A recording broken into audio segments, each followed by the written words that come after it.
feels wonderful being a part of Bhul Bhulaiya. Bhul Bhulaiya first itself was a very fantastic film. Priyadarshan ji is an amazing director, or Akshay Vidya, they were out of the world. What performances, amazing songs, and the film became such a huge success.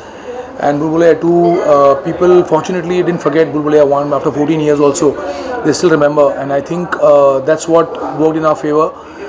The name itself, Bhul Bhulaiya 2, of course, and songs जो हमारे हैं, मेरे ढोलना and हरे राम हरे कृष्णा और Anjulika Manjulika, this factor was the same. Otherwise the story was completely new, nothing like the first one. That's what I think worked in our favor, and being a part of such a lovely franchise felt good. ये जो sequel का format है, ये कितना ज़्यादा आपको genuinely logical लगता है? और एक दूसरे एक्टर के साथ सपोजली एक्टर हुआ है उनका सक्सेसफुल सीक्वल, और फिर दूसरे सीक्वल में दूसरे एक्टर को कास्ट करना, वो कहाँ पे लगता है? It's not exactly a sequel, it's a franchise. I think थोड़ा फ़र्क है इसमें. मैं मानता हूँ कि वो it's not exact, the story is completely different and new. एक कहानी पहले से पूरी अलग है, कोई रिलेशन नहीं है दोनों में. टाइटल जैसे मैंने कहा सेम है, भूल भुलैया, बट जो टेक है एज ए डायरेक्टर का जो टेक है वो पूरा अलग है. और क्यों नहीं, अगर व्हेन ए कंपनी फील्स के उनका ये जो प्रोडक्ट है वो दोबारा यूज़ हो सकता है एक नए फॉर्मेट में, नए स्टाइल में, और सक्सेसफुल हो सकता है, तो आई थिंक उन्होंने जो सोचा वो सही था. आज भूल भुलैया 2 भी सक्सेसफुल हो गई है, तो what ever they thought was right and it's worked. You never know 3 भी आ जाए फ्यूचर में. तो सर ये पैंडेमिक में ये शूट करना, उसके बाद अब रिलीज़ होना, ये कितना डिफ़िकल्ट था? हाँ, डेफिनेटली डिफ़िकल्ट तो था. जब 2020 में हमने शूटिंग शुरू की थी इसकी, तो अगस्त 31 को 2020 में रिलीज़ करने का प्लान था. तभी बहुत ज़्यादा बज़ था इसका, फिल्म का, भूल भुलैया को लेकर बहुत बड़ा बज़ था कि अगस्त में आ रही पिक्चर. लेकिन अनफॉर्चुनेटली हमने शुरू किया, उसके 20-25 दिन शूटिंग में ही हमारा लॉकडाउन लग गया. शूटिंग बंद हो गई, 6-7 महीने तक कोई शूट नहीं कर पाया. उसके बाद सारी डेट्स सबकी यहाँ वहाँ उथल पुथल हो गई. उसके बाद मैंने मुल्की सीरियल पकड़ लिया, मुल्की सीरियल शुरू हो गया मेरा.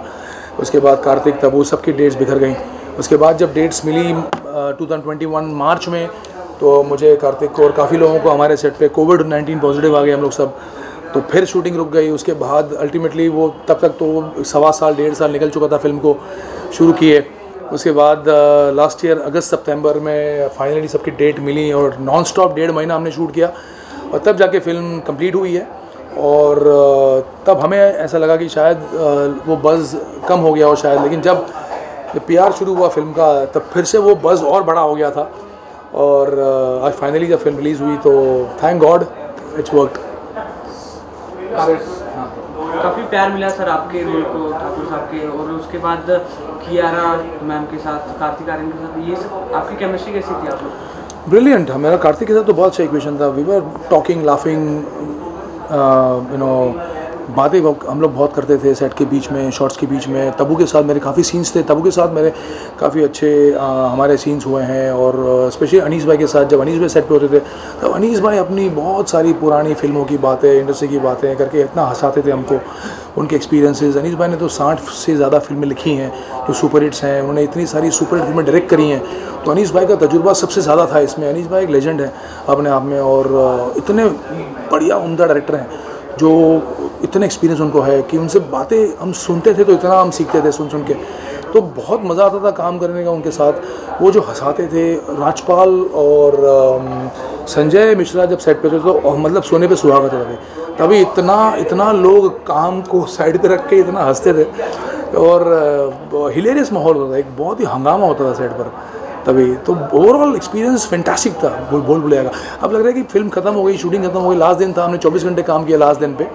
फिल्म की शूटिंग लास्ट दिन पे 24 घंटे काम किया था, तो उस वक्त थोड़ा सा सैड माहौल था, और लग रहा था कि शूटिंग ख़त्म हो रही है. लेकिन एक तरह से हम खुश भी थे कि इतने लंबे अरसे के बाद फाइनली शूट ख़त्म हो रहा है, और दुखी भी थे क्योंकि फिर सब पता नहीं कब मिलेंगे.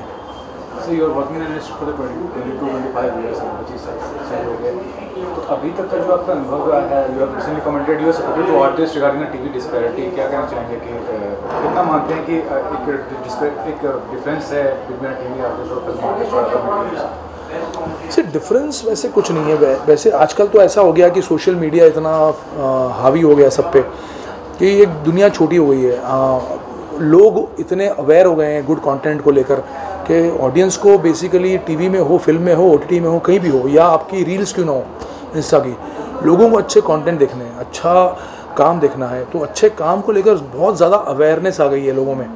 तो एक कंटेंट इज़ द किंग वाली जो बात है वो आज बहुत ज़्यादा लागू होती है, पहले भी थी, लेकिन लोगों के पास आज इतनी चॉइस है कि अगर आप अच्छा कंटेंट लेकर नहीं आते हो तो अच्छे अच्छे स्टार्स की फिल्म भी नहीं चलती हैं, या टीवी हो या फिर ओटीटी प्लेटफॉर्म पर हो।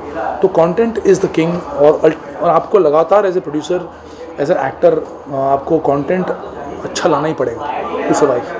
सो मोल्की को काफ़ी प्यार मिला सर, इसके बारे में आपका क्या कहना है? और सेकंड थिंग, व्हाट अबाउट मोल्की सीजन 2? मोल्की जब हमने शुरू किया था तब एक अलग शो था, ऐसा सब्जेक्ट था जब किसी ने आज तक टच नहीं किया, जबकि लोगों को पहले ही इसके बारे में कुछ बना देना चाहिए था। मोल से खरीदी हुई दुल्हन, ये एक बहुत ही नया टॉपिक था इंडस्ट्री के लिए, ना कभी फिल्म बनी है, ना कभी टीवी पे सीरियल बनी है इसके बारे में, और बहुत ही सेंसिटिव सब्जेक्ट था ये। जब शुरू किया तब हमें ये नहीं अंदाज़ा था कि ये बच्चों में भी फेमस हो जाएगा ये शो, छोटे बच्चों में। तो ये छोटे बच्चों में फेमस हुआ, बड़ों में भी हुआ फेमस ये। तो मेरे हिसाब से मोल्की काफ़ी सक्सेसफुल रहा, और सीज़न 2 की बातें चल रही हैं, लेकिन आई डोंट नो ये कब होगा, होना चाहिए मेरे हिसाब से। लास्टली में सोशल मीडिया इन्फ्लुएंस करने बताया, लेकिन जब आपने कैरेक्टर शुरुआत की थी तो टेलीविजन मीडिया में इतना बड़ा नहीं था। बिल्कुल, इतना बड़ा नाम किया आपने। आज के दौर में टीवी आर्टिस्ट को रिकॉग्नाइज करना थोड़ा मुश्किल होता है अगर कोई बड़ा शो ना हो, बड़ा किरदार ना हो, वो कितना चैलेंजिंग है?